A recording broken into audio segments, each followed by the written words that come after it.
Hey, Soraya. Hey, Jeff. Episode 159 here. And I'm trying to figure out, are we talking to a musician or are we talking to an author? It's both. It's both. You're damn right. Who's that talented? The one and only Tim Lee. Yes. Musician. Here, we'll put musician and author. Tim Lee. Yes. I don't have that CD. We'll talk about that. Yeah. Okay, so I think a lot of people know Tim Lee because of his work with the Windbreakers. But also we've addressed here one of the albums he did with Matt Bucci, Gone Fishing. Yes. And then he did Tim Lee 3, and he's currently doing Bark with his wife. Exactly. I mean, his story is one with new chapters, new musical chapters constantly being added.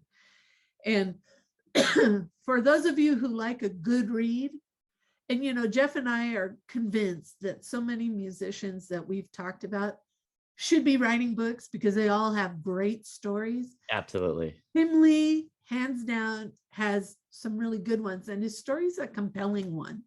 And I know I don't know too much about the Southern music scene, that Gulf Coast music scene.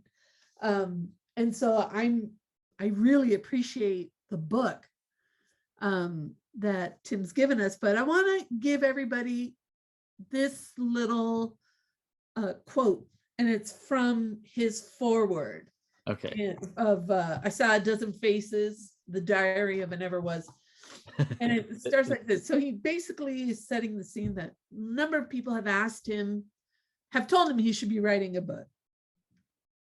And he says, and I'm quoting here, "But how would I ever have the time to even start such an overwhelming project? Turns out all I needed was a global pandemic to open up my social and musical calendar." Wow.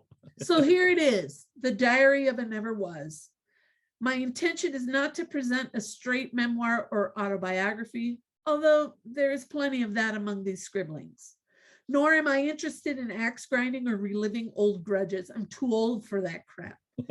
Besides, I never got cynical enough to lose sight of the joy in this racket. Yes. And then he continues a little further. Specifically, this is my story as I remember it. More broadly, I'm sure there are many others that parallel mine, either chronologically or in spirit. I'm certainly not the only kid that ever dove into rock and roll with an electric guitar in a dream, and I hope I'm not the last. Really, I just wanted to explore this simple question: what makes a man start bands? The longhand version of that query is, what compels a person to climb in a van and drive around to play music, make records, and try to win folks over well past their metaphorical and chronological sell-by date? Spoiler alert, the answer is because it's fun. Nice. I'd like to think there's more to it than that, but who knows? I guess we'll see. Nice.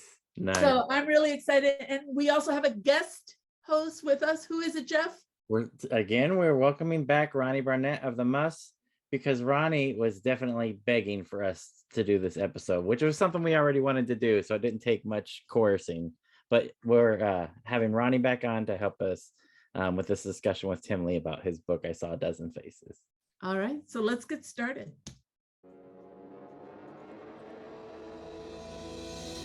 Hi, this is Soraya. And this is Jeff. Our podcast is called Paisley Stage Raspberry and Rhyme, a podcast where the two of us play music that we like and share anecdotes and background about the tunes. We hope you'll join our conversation. And without further ado, a groovear. Let's get groovy.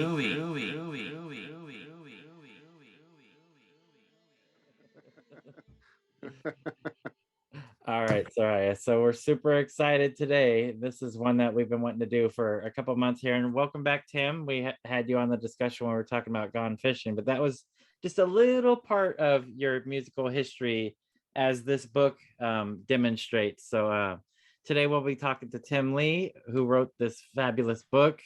I Saw a Dozen Faces. And Soraya's rocked them all. Soraya's got that CD, which we want to talk about in a little bit, which I don't have. So welcome back, Tim Lee, to this discussion about your book that was released November of last year, 2021. Self-published. Yeah, definitely. Cool Dog Sound is Tim Lee. Yes, it is. Well, it's actually Tim and Susan, because she knows how to do a lot of stuff that I don't know how to do. So you can't take all the credit on this. Yeah, she did the graphic design and all. That's her specialty. Excellent. So before we had you guys join the call, Soraya and I were talking about the fact that there's not many people that are musicians and authors, and some musicians should not necessarily be authors, and some authors should definitely not be musicians. So we're dealing with somebody here who's very talented in both. Thank you. If this book is any indication. So Soraya, we've been talking a lot about game theory. I think as a transition, I think you had a quote that Scott Miller said about the Windbreakers, specifically a Bobby song, but Right. we can use that as a way of transition into this discussion with Tim. Sounds good. So in Music What Happened, this entry about Visa cards and antique mirrors by the Windbreakers. The inspired, grungy, mid-rangey production here has the same mojo as Elemental P's amazing Forever Through the Sun single. Buzzy, sustained lead guitar to horrify 80s ears, and DX7 bell sound as a peace offering. The jangly eccentricity of Bobby Sutcliffe was always a bit of a strange match for Tim Lee's high-energy indie garage rock, but it could all sometimes really hit with fascinatingly explosive musicality, like on this Bobby number. There you go. My God, Soraya, please don't treat that book that way. You're killing me there. I The full read. wraparound. That's a Especially when that thing goes for over $100. exact. It's $100 book for Christ's sake. So anyways, Tim, welcome. Well, there's multifaceted areas to your career with some of the bands that you've been involved with. We talked about Gone Fishing, of course, the Windbreakers, Beat Temptation, Howard and Tim's Paid Vacation. You're part of the Sci-Fi Love Story, Tim Lee 3, which now Bark, which is fantastic. If you guys get a chance to see Bark live, I had an opportunity. It was absolutely fantastic. But today we want to talk about the book, and I think Soraya, you were able to share that, like a lot of people. Tim, you've been approached for years by friends saying that you should write a book, and it sounds like you had an unusual opportunity that only comes around every 100 years or so with this pandemic. Is that right?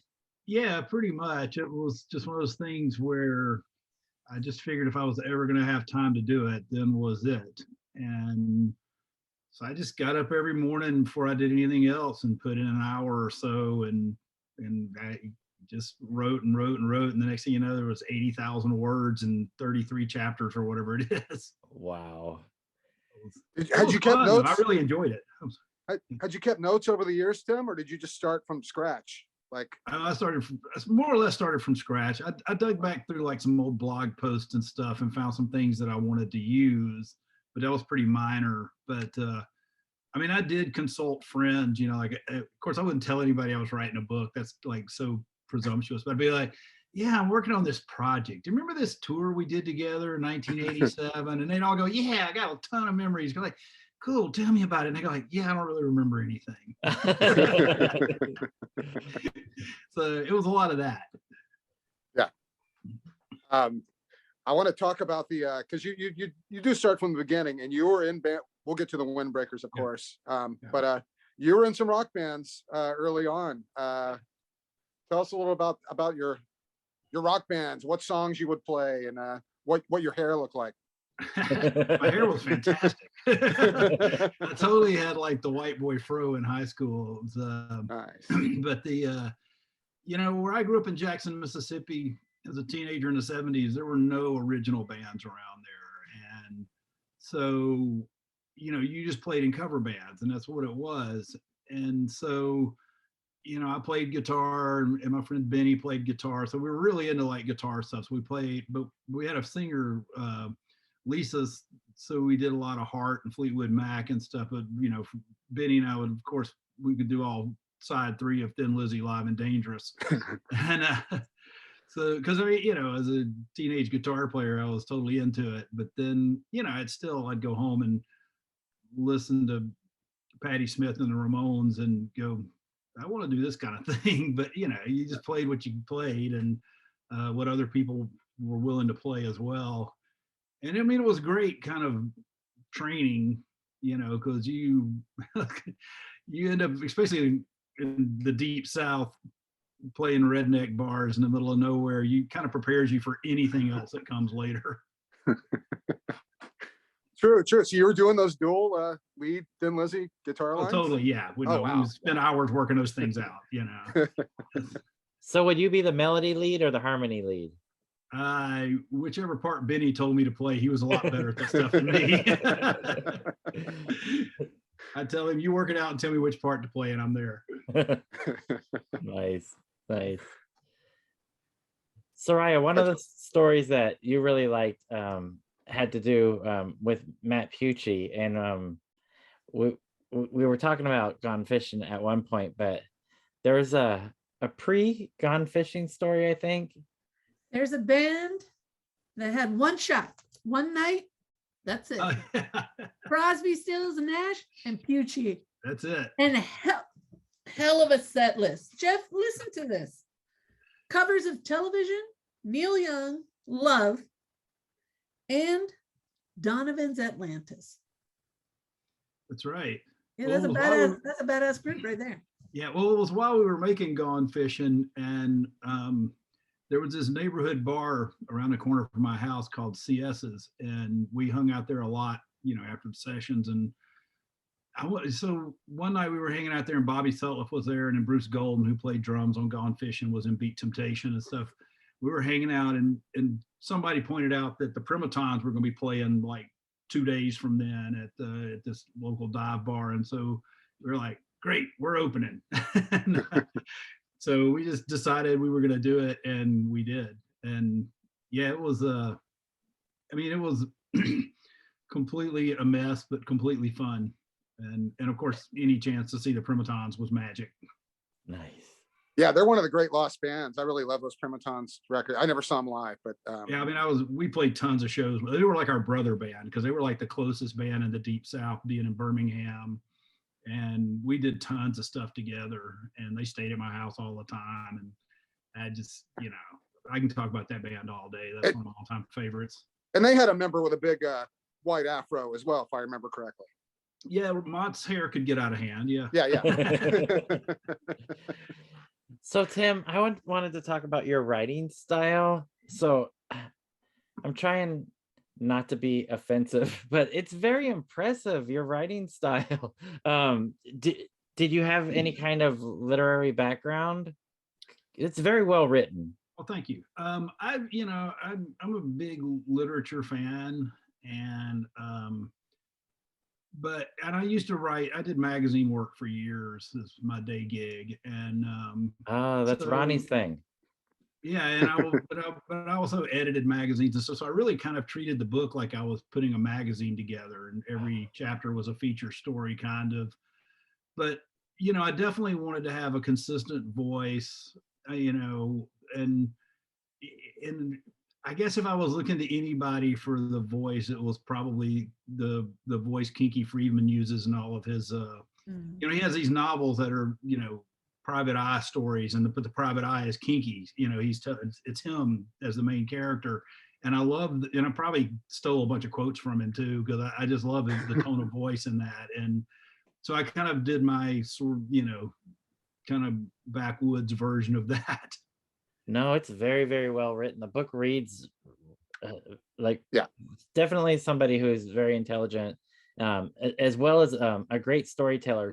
Yes. And I think those are some key elements that you need. Ronnie, I know, Ronnie, you're a much more extensive reader than me. You read more than four books a year. I do.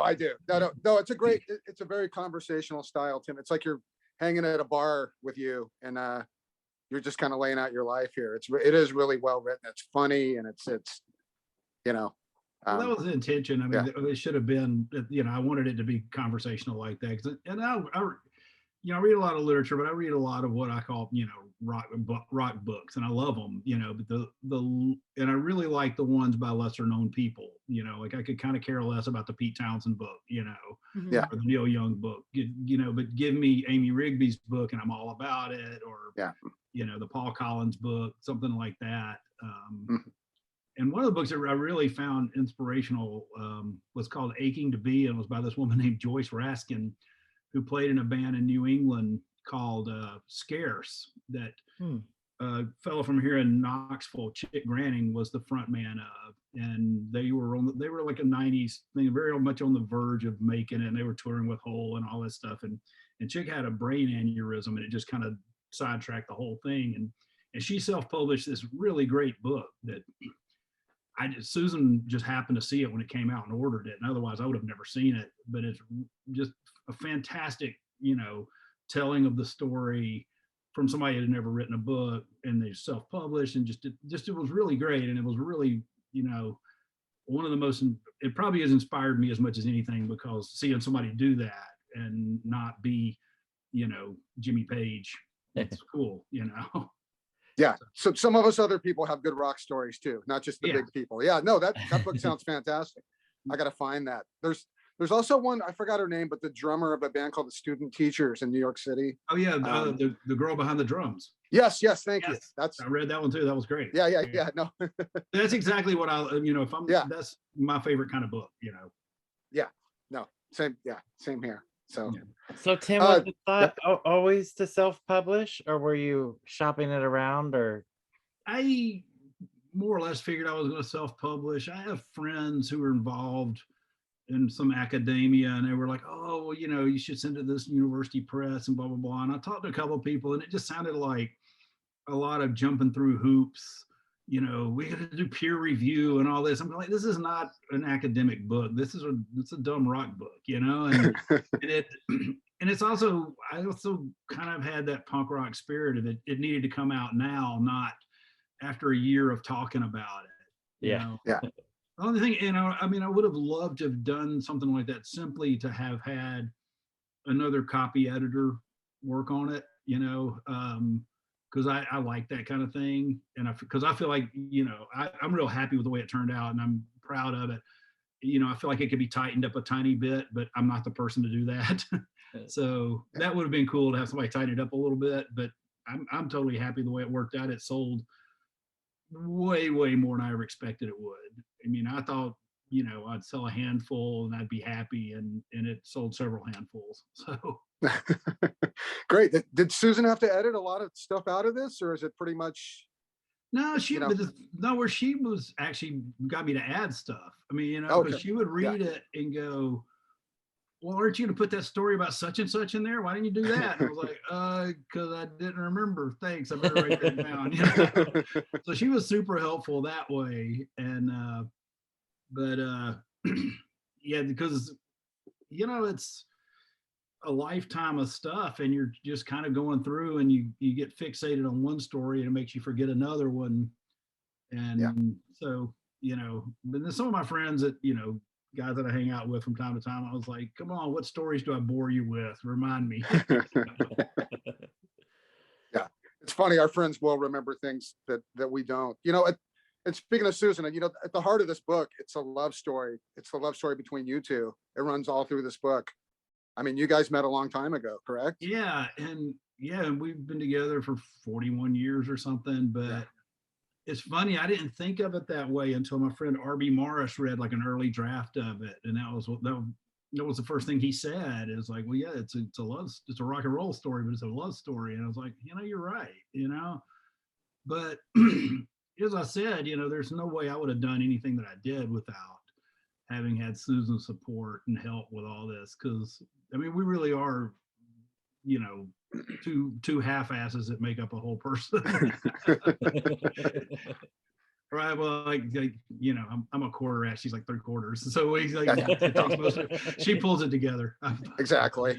But no, I mean, we're a good team, and but yeah, she was always, you know, she didn't start playing till like 20 years ago, but prior to that, she was always part of like our, you know, our homemade labels and stuff.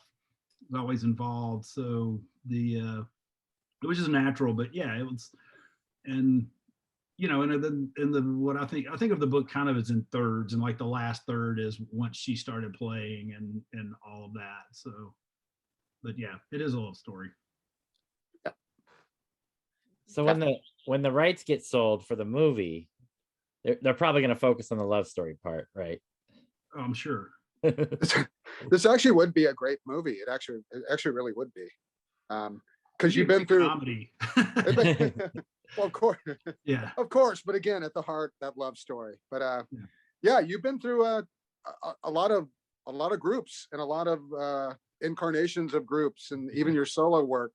And it's all here.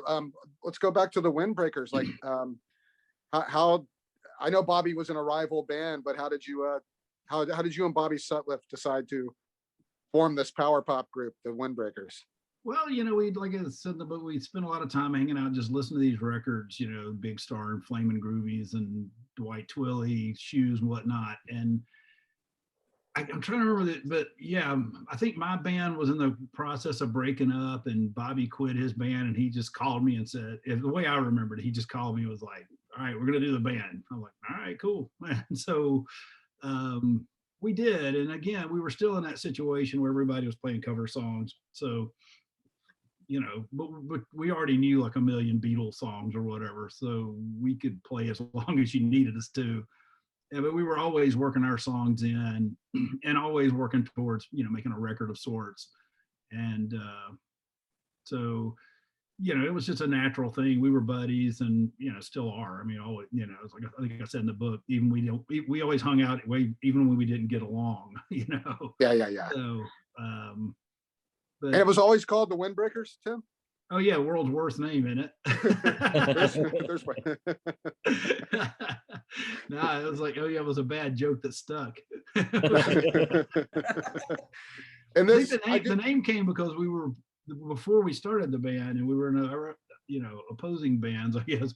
We played at a party at somebody's house, and just kind of a thrown together thing, which was very much a Jackson tradition, because there were a lot of us that knew a common group of Beatles and Chuck Berry and Rolling Stones songs and Kinks songs and whatever. And so we did that at a party, and so we just called it the Windbreakers as a joke. And then when we started a band, somehow it stuck. Well, it definitely set you apart, I'm sure, from the hard rock bands of Jackson at the time. Oh yeah. Yeah. And then I want to talk, I do have the first 7-inch somewhere, but your first EP here, it comes in basically an inner sleeve. Like, this Right. is not. That's all we could afford. Right. Is that why? Okay. Oh, absolutely. That's all we could afford. And surprised we sprung for a second color. But yeah, it was so budget, man. No, and if you find one of these in a record store now, I mean, these are hard to keep in decent shape. Let's face it. Oh yeah, they are. But it's, you know, it's still my favorite record we ever made. Wow. Yeah. No. I just listened to it. It really does hold up. It's fun. There we go. Yep. Now, music like that's timeless, right? So, yeah, and you and Bobby, obviously Jeff kind of touched on it, but you guys had very different songwriting styles, but somehow it works. It's a band. It sounds like a band. It doesn't sound like your songs and his songs necessarily. Yeah, you know, we kind of came from the same place, you know, literally and figuratively, but, you know, musically we had the sort of same touchstones. We're just very different in how we do everything. Like when Bobby writes a song, he hears the whole thing in his head, like what every part is going to be. And I come up with chords and words and throw it at people and go, what do you got? And so it's, you know, so I really enjoy the collaborative part, and Bobby's more of a, you know, writes sort of a complete thing. And so, but it worked fine. You know, we'd go in the studio but you know, like if I played on a Bobby song tomorrow, I'd know exactly what he would want me to do, and because I've done it. But he, you know, also know what he would want to keep for himself to do. And whereas I'm just like, every part's up for anybody, you know, what do you got? Yeah. You know, so yeah, we're very, very different people, but we for some reason we can work together, and it works out just fine. Yeah. And you've reunited several times. I mean, the Windbreakers have come and gone many times over the years, but you still kind of end up together every now and then. Yeah, absolutely. We talk about it from time to time. We just live so far apart. It's kind of tough. And, you know, it's not like the Windbreakers doing something is the kind of thing that's going to generate, you know, the money to fly people around the country and stuff. Right. So it's, you know, we got together and I guess it was 2018 and played a benefit for a friend of ours who was real sick. And, you know, but I'm sure somewhere along the line, something will happen. You know, if you stop and think about it, this year is the 40th anniversary of Meet the Windbreakers, and next year is the 40th anniversary of Any Monkey. So, hey, dog, hush up. The world's oldest basset hound is talking to me. No. I mean, to me, it sounds like cool dog sounds, right? Oh, yeah. There you go. He's adding backing vocals. So, Yeah, Soraya, that's it. before we were talking about the fact that we wanted to tease the book as much as possible so folks would go out and buy it, because we know that a lot of our listeners will love it just as much as we did, but we didn't want to tell all the stories, right? Because then what's the point? But there was speaking of the Windbreakers, and this was towards the end, there was one that you wanted to share particularly, wasn't there? The quote I mentioned before? Yeah. Okay. So, sorry, give me a quick second. But for those that don't have it, please go out and buy this book because it's filled with all kinds of fabulous stories. You know, Tim, one of the things that I really like, your style is so conversational, so it's really easy to just start and then get lost in the stories. And there are a lot of really good ones. And please don't sleep on it, because smack dab in the middle of the story, he's going to drop something on you that you're like, wait, did that just happen? For example, an encounter with Lou Reed. And it just like, it comes and goes, and then you go, wait, and then you go back and you discover something else. But this is the quote I was referring to. And I just like how you reflect back on your own musicianship. And he says, I never picked up a guitar because I thought I'd make $1 from it. I only ever did it because it was cool. I wanted to be part of the bigger thing that was going on outside our little town, and I was getting impatient. It was high time to stop following convention and start cutting my own trail. So I quit the band. Yeah, that's I thought that was a really good chapter ending. Definitely. Yeah, I mean, it was, again, it's that thing of, you know, and I think a lot of people in small towns and different areas probably went through this, you know, in the late 70s, early 80s, where, you know, like in my town, you know, like I said, there were no original bands, but, you know, you would go to New Orleans to see some touring act, you know, and like you go see Marshall Crenshaw and there'd be some local, you know, power trio that opened that was pretty cool, or, you know, so you realize that people elsewhere were doing this thing. And so you just, and again, the thing about the $1 is when I told people, let's just ditch this stupid cover band thing and play our songs, they go like, well, how are we gonna get paid? It's like, well, again, I didn't do this because I thought I'd get paid. I did this because it's an incredibly cool thing and I want it to be cooler. So, yeah, you know, and literally, so, you know, Jackson didn't have touring bands in clubs till Susan and I started booking them, and we brought Green on Red and Rain Parade and all these people to town. And so, you know, you had to take drastic measures to make things happen. And I love, I mean, and looking back on it, I love it because it wouldn't have been nearly as cool if I'd lived somewhere like Athens where there was already tons of cool stuff going on. It was kind of, when you have to build something from the ground up, I think there's something a little more meaningful about it. So, you know, so I quit the band. I just wanted to add one other thing. I'm a native Californian, so I really appreciated a lot of the stories here because you gave me a vision of a scene that I had no idea about. Right. And as you start to kind of weave in stories of Mitch Easter, Let's Active, the DBs, Windbreaker, and, you know, Beat Temptation, all these other projects you worked on or people you worked with. I have a bigger picture. I have a better picture now of that scene. So you just opened up the Gulf Coast to me musically.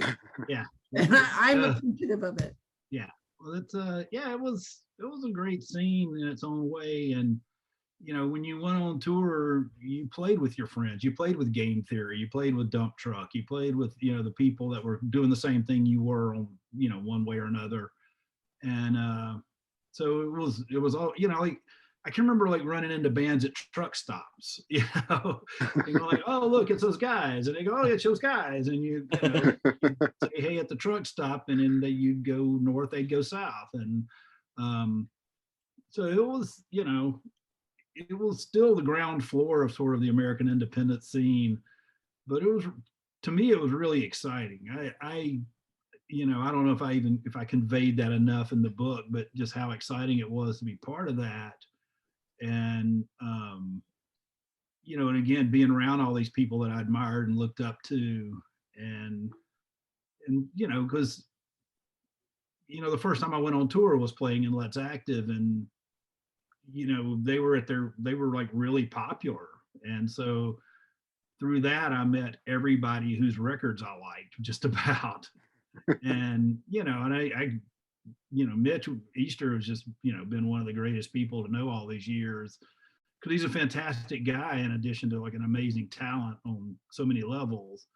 And to be able to make records with him early on, like, you know, the first few times we recorded with him, we're at the original drive-in when it was like a one-car garage, and this guy could get so many amazing sounds out of a one-car garage with minimal equipment, just because he knew what he was doing, and he had this real adventurous spirit. And, you know, if you sat down and went like, how do they get that sound on that Beau Brummels record? He'd go, oh, well, they just did this and this, you know, and because he just had he has great instincts for sounds and how to get them and stuff. So it was you know, I can't say enough about the influence he was, but just the experience of all these years of being around him, you know, and he's just one of all these people, and there were so many people like that. So it was a great time to be around, you know. The only downside is like now I'm 100 years old. I don't get to be that young again. Yeah, well, you filled those 100 years with a lot of good stuff, Tim. Yeah, we should say that the chunk you write about touring with Let's Active as the additional member is there's great stories about that. Yeah, you lived large on that tour, Tim, or on those tours. Well, I did my best. Yeah. So Tim, my first musical exposure to you was picking up Terminal by the Windbreakers, which I still think is a masterpiece. I absolutely love that album. That's my favorite by far. Yeah, it's fantastic. Every song on there is fantastic. Both you and Bobby just really excel in their songwriting wise. But my first visual of seeing you, Tim, was on the Cutting Edge when Let's Active was on there, and you guys were playing in the field behind a barn, I think. Yeah, that was behind Mitch's parents' house where the drive-in was. Oh, wow. Yeah, so Yeah, Peter that's- Zaremba is singing along with you guys, and you're playing guitar. That was my first visual of Tim Lee right there. So Thanks. Well, yeah, we were playing Shakin' Street by the MC5. exactly. Yeah. And that's still I get shared to my Facebook page about once a year. So yeah, I get reminded. It's a great clip. Yeah, fantastic hair on that video, I will say. Well, thank you. It was, you know, it had grown out of its Afro phase more to like its Dylan-esque phase, but yeah. Now I'm just lucky some of it's still there. Yeah, I mean, the Cutting Edge was hugely important to people like me and Jeff growing up. Jesus. Oh, absolutely. I mean, and that was a thing. You know, it was something that Susan and I watched every week, and to actually be on there was cool. And, you know, they gave me a free Cutting Edge t-shirt, which I think I wore till it rotted off, you know, like it just fell off one day. It was so rotten. But, yeah. So Ronnie, with the Muffs, did you have, so the Muffs came a little bit later than the Windbreaker tours. Did you also have these experiences running into bands at truck stops? Yeah, the thing I remember is just you'd be on the freeway and you'd immediately recognize, oh, that's a band in this van. Yeah. You know, you could tell a band, you know. Yeah.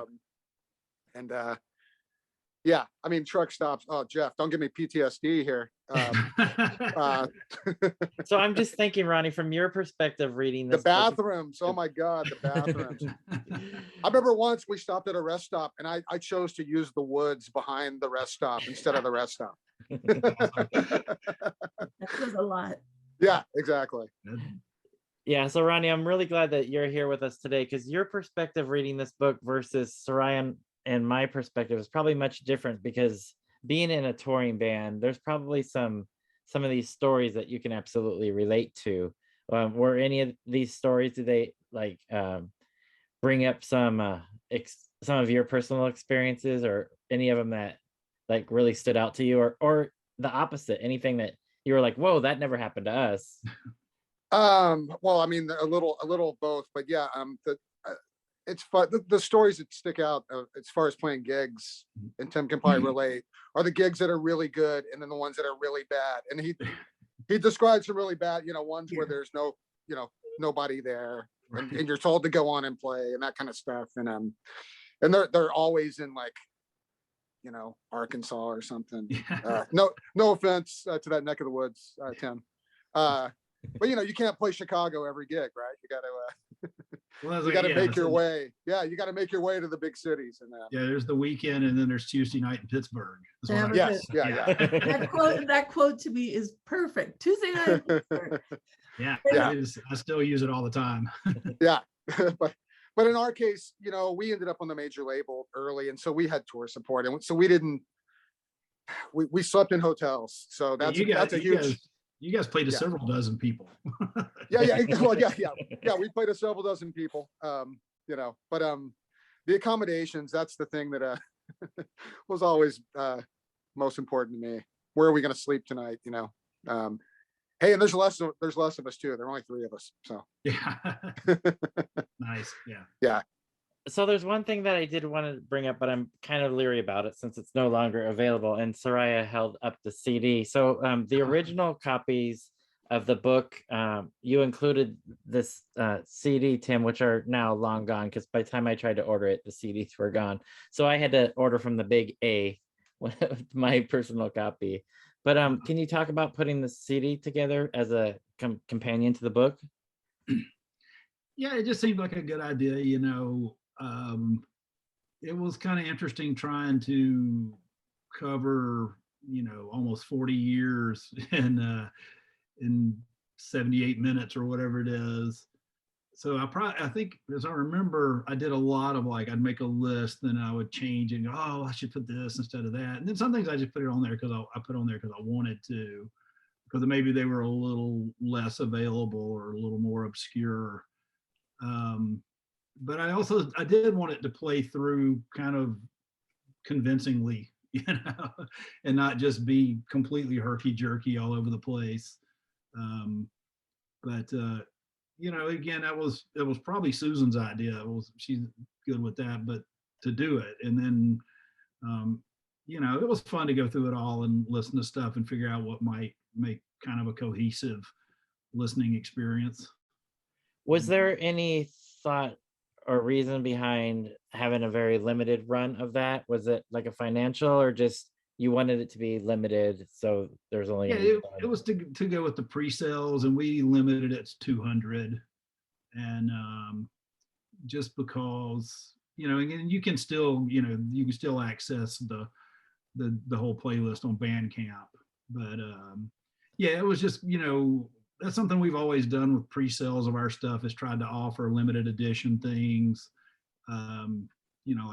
like your public radio station that gives you the premium, we actually think of it in those kind of terms, but I honestly thought nobody would buy the CD, because I thought we'd end up doing 50 of them or something, and we cut it off at 200. So no, great. I slipped right in there at the end and got one, so I appreciate that. Yeah, I think I just missed out on that, because I checked and it was still available, and by the time payday came around, it was gone, and that was like 3 days later. So so yeah, my Amazon credit paid off. Oh, well, there you go. You could do another run of them, Tim. That'd be a good thing to sell on the road.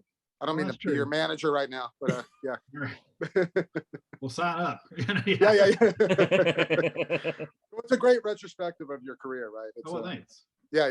So people should get, well, go to Bandcamp and listen. Yeah. Listen to it. Yeah.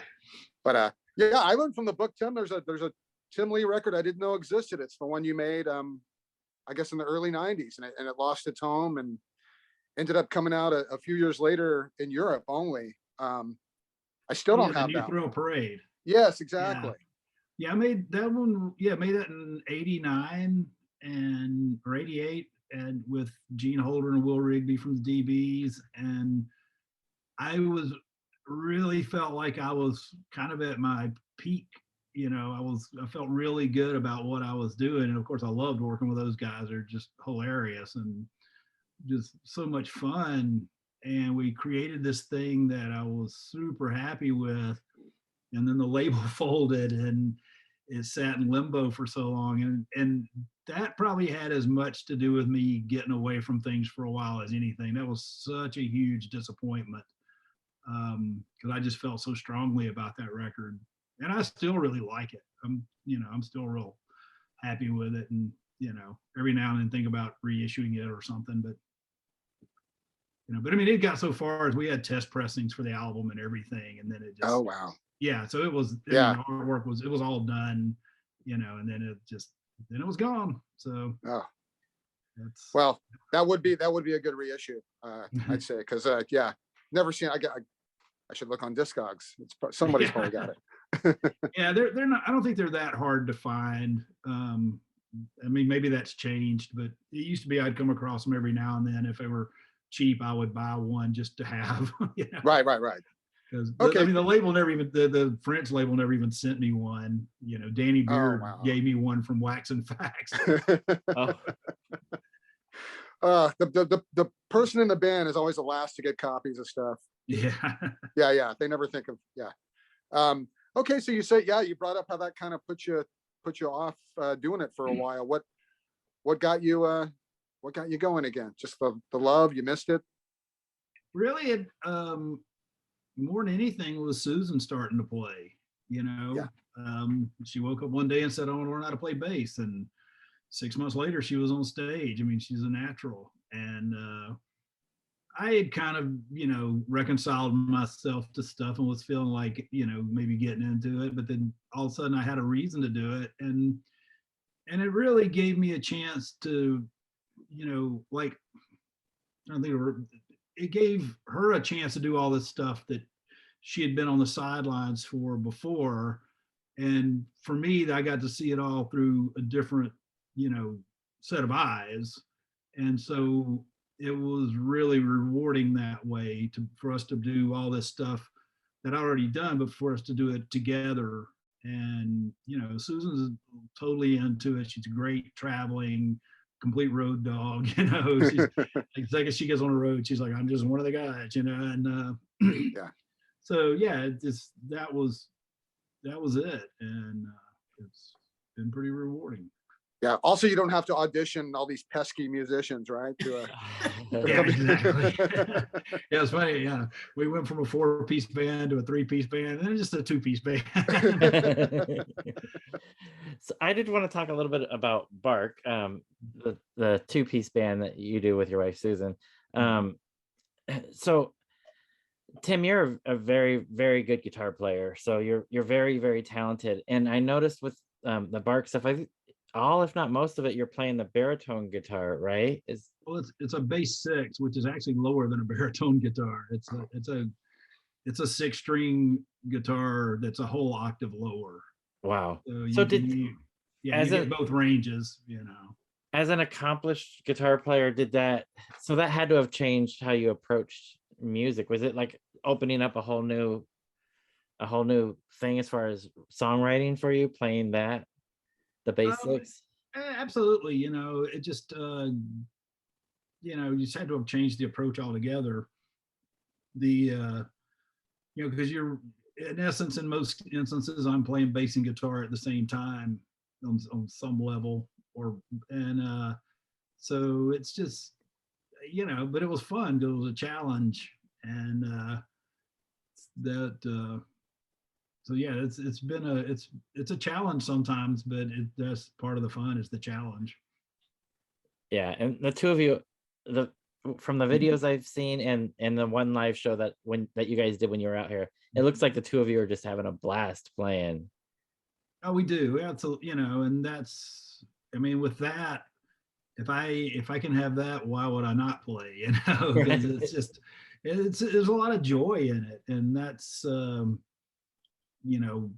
that's what I want out of this. I don't, that's all I want out of this stuff is the joy of making racket, with the people you care about. So I think that's something that definitely comes across in the book is the joy of playing, especially when you're the guy that didn't make it, right? yeah. in your own words. Oh yeah, no, that's yeah, I long ago got comfortable with this notion of, oh, the guy that should have made it. It's like, yeah, whatever, it's so rare. You did make it though, Tim. I mean, you like, these Windbreakers records, your solo records, they got around. You got press. Yeah. The people that know your work, love your work. So. Well, thank you. I have nothing to complain about. I joke about it, but yeah. I mean, the title of the book, I saw a dozen faces and I Yeah, rocked yeah. them all. I mean, that kind of tells you I've got a pretty good sense of humor about it up front. Absolutely. Right. Absolutely. And then every time I hear that title, I get a Bon Jovi in my head. So thanks for that. I did it for you. So Tim, we wanted to thank you for coming on and thank you for all the stories that you have in here, and definitely for our listeners there. Soraya and I had set out, Ronnie, when you weren't talking to us before, and it was your idea to do this, Ronnie. Let's point that out. But when Soraya and I started talking about like our agenda is to try to sell the book, because there's a lot of stories in here that we really enjoyed. So we wanted to touch on some of them, and tease some. Soraya, you mentioned the quick little Lou Reed story that we're not going to say what happened. To know it, you're going to have the whole sentence long. Exactly. A quick encounter. As most Lou Reed encounters, are with exactly. People. Yeah. So Tim, if one of our listeners doesn't have the book already and would like it, where can they go to order it? CooldDogSound.com is. We'll add a link on our Facebook and social media pages, but be great. This is it's a good read. Read. And for people that have to go to the larger, there are online retailers that you can get it from. So including all the big ones. Some independent bookstores have it, but it's also the kind of thing, if you order it through I think it's goodreads.com, portion of it goes to independent bookstores. So I'm all about that stuff. Yeah. And like that Scott Miller book that you showed, Soraya, buy it. If something's on a small press or self-release like this, you need to buy it now, because I don't know how long you'll keep this in print, Tim, but they tend to go away and get very valuable. So eventually. Yeah. So you still have some. Okay, good. I do. Buy the book, people. Yeah. And the companion playlist, as Tim mentioned before, can be found on Bandcamp. Bandcamp, yeah. I think it's at Bandcamp, Cool Dog Sound. I'm not sure. We'll share that link as well. Absolutely. It's easy to find stuff in a search these days. Like, I always say when you see a band T-shirt and they put like .com on there, it's like, well, we can find it. Yeah. We know how to type your name in. Yeah. Exactly. Yeah. But yeah, I won't put .com on my T-shirts anymore. Yeah. Oops, sorry. Yeah. Total old man thing to do. All right. Thanks, Tim. We really appreciate you coming back to talk to us. And thank you for putting this out, because this is a great read. Thank you. Yeah, and like I mentioned at the top of the discussion, not all musicians should be writing books, but I'm glad that Tim Lee did. Well, thank you. I appreciate that. Yeah. And our love and respect to Susan too. Yes. All right. Absolutely. Yeah. And good to meet you, Tim. We'll meet in person one day. We'll have a beer. We'll do it. All right, buddy. All right. Y'all have a good one. All right. Okay. Take care. Bye-bye. Anyway, Tim, can you believe? Oh, sorry, he was still there. Trying to make it seem like we were gonna, talk shit about him. Ronnie, we are. Thank you for putting this on our to-do list because first of all, No, it's a yeah. great book. It's a great book. It really is. But he is just a really cool person, great musician.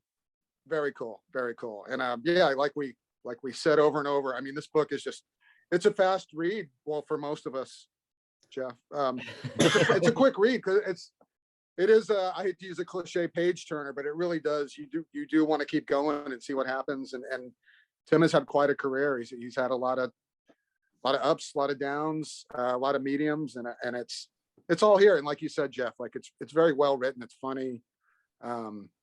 It really is a great book. We're not laying it on thick here.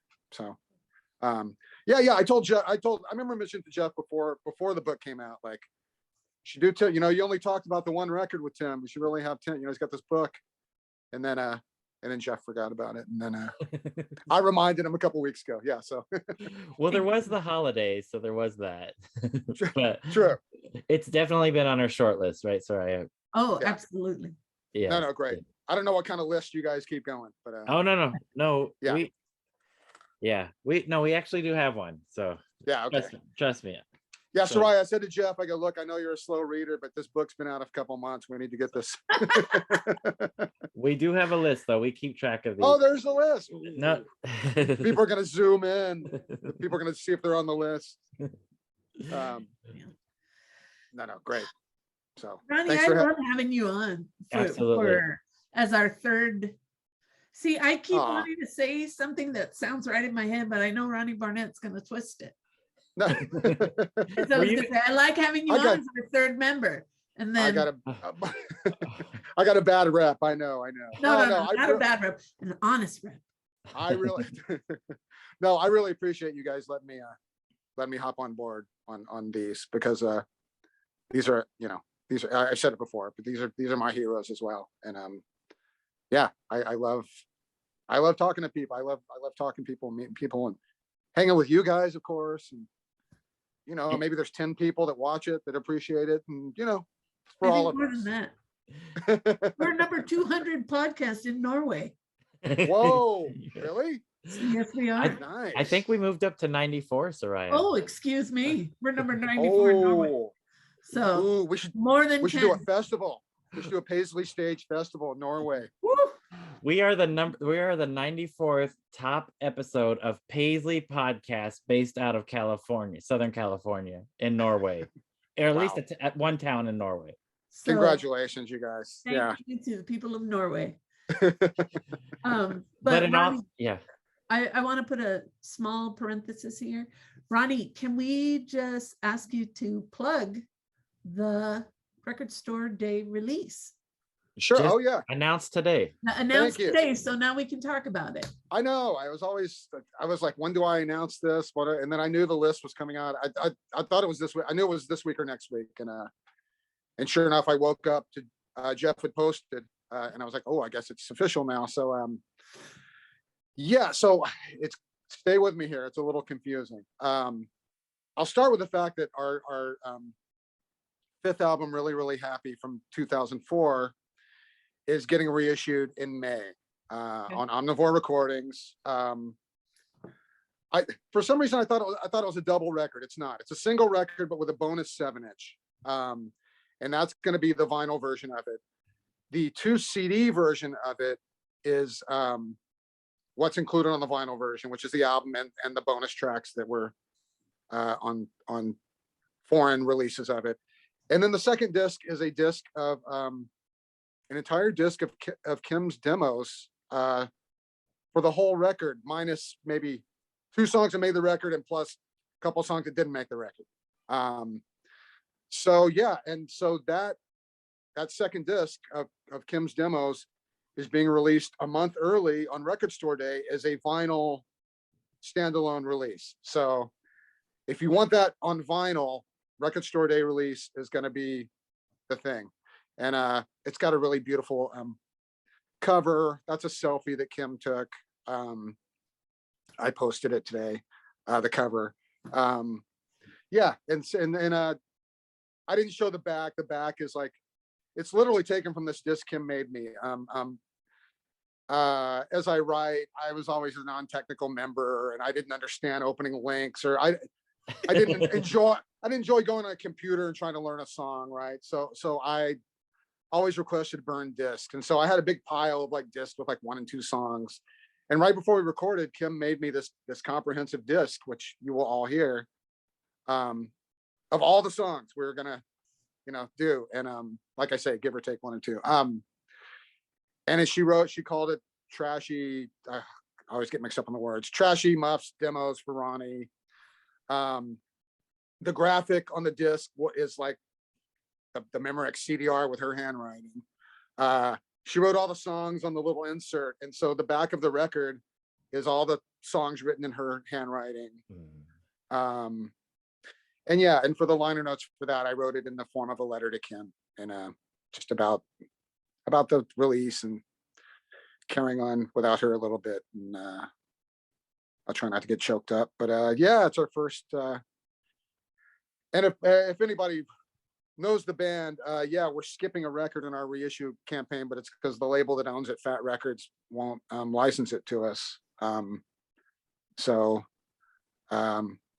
Yeah, maybe one day we can reissue our 4th record, Alert Today Alive Tomorrow, which is kind of our rarest record at this point. But anyway, we've moved on. Really, really happy. So Record Store Day, really, Kim Muff's record in April, Record Store Day. And it's 1 record. It says 2 LP on the Record Store Day list, but if you click on it, it clearly says side 1 and side 2. And then yeah, really, really happy in May. So the Great Omnivore Recordings, as you know, one of the best, if not the best reissue label, and they put out new stuff as well, of course. But yeah, one of the best labels around. So And they're still yeah. the Record Store Day release is limited to 1,200, I believe. Yeah, I thought it was 1,000, but it said 1,200. Again, being a musician, you don't know the technical stuff. Yeah, I guess there's 1,200. So you know, Record Store Day is, line up, well, beat somebody up, and get your copy. just find it online like soon after it comes out, I'd say, because you know, I don't know that ours will be, I don't mean to come off as modest, but I don't know if ours is going to be the most sought after record on Record Store Day, but you know how this stuff kind of hangs around. Sellers will have it at a decent price, maybe for, a week, 2 month. Anyway, I'm just saying, get it, because once it's gone, it's gone. So Yeah, no, I would suggest standing in line or waiting on your computer, because I definitely believe in my heart of hearts that this is going to be one that's going to be sought after. You're gonna and want this in your Yeah, collection. I mean, anything like from bands that came out of that 90s period, Ronnie, Yeah. stuff gets reissued.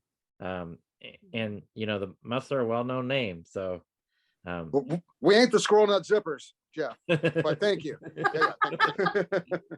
yeah, But I'm gonna be also- waiting in line for this. So No, thanks you guys. I wish I had a whole pile of them I could sell people, but I don't. Yeah, I No, but don't know.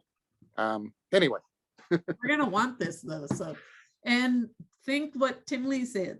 He said, I thought we were only gonna sell 50, and we Yeah. capped it at 200. 1,200 copies, and they're all distributed in varying numbers across the great land. yeah, don't like Tim. I mean, I like to keep my expectations low and then be pleasantly surprised.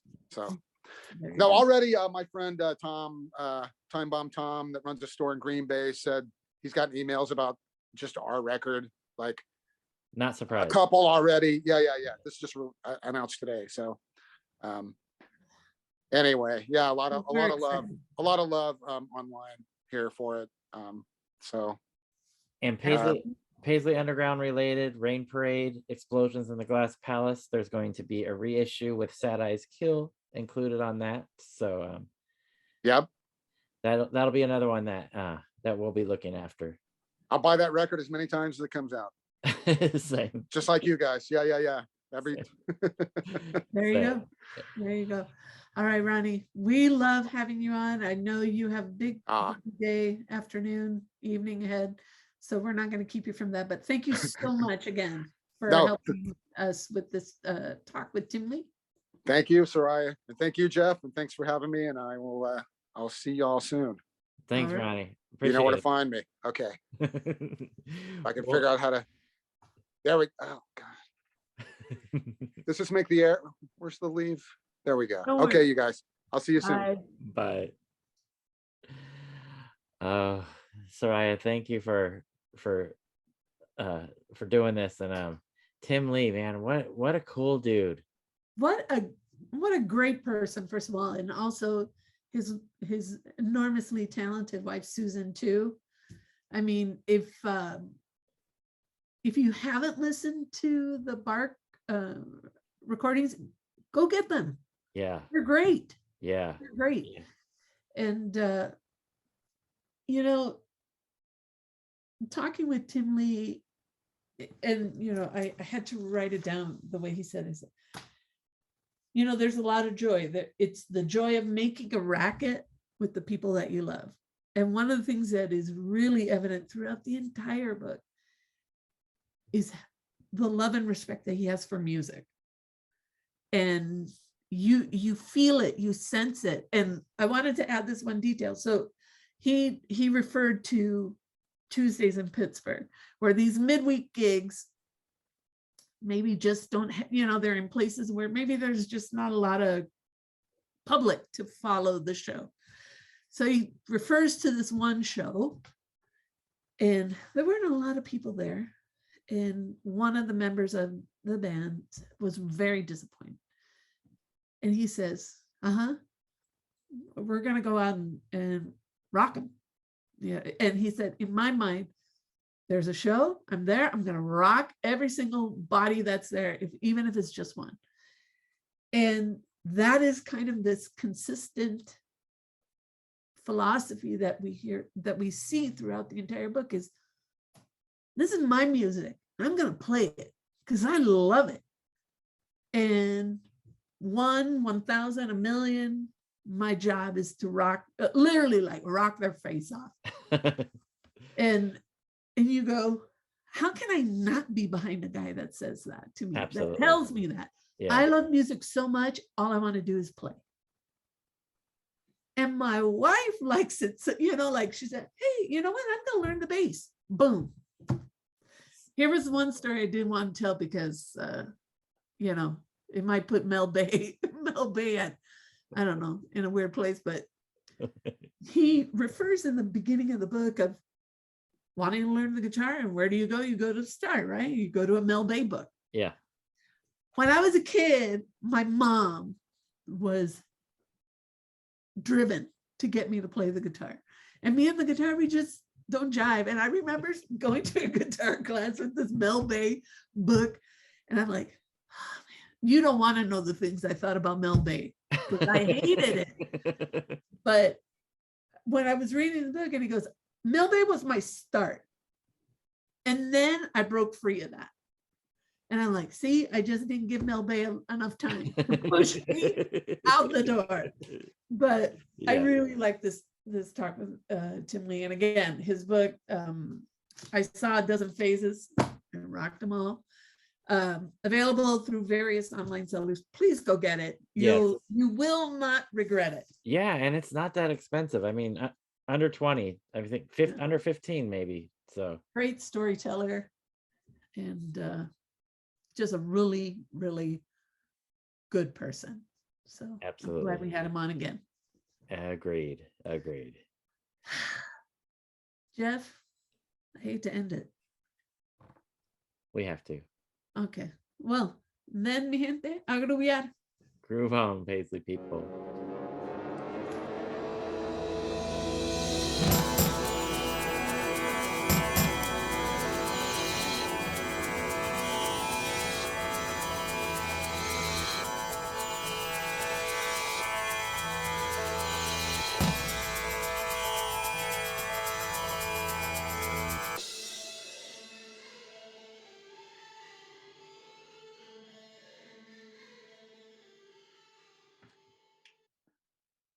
Anyway, There we go. There you go.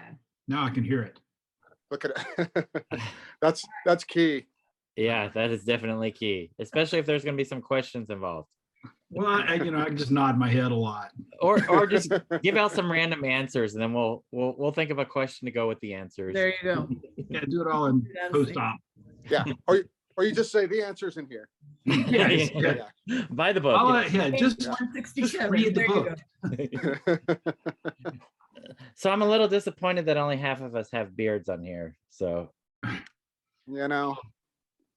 Give me a week.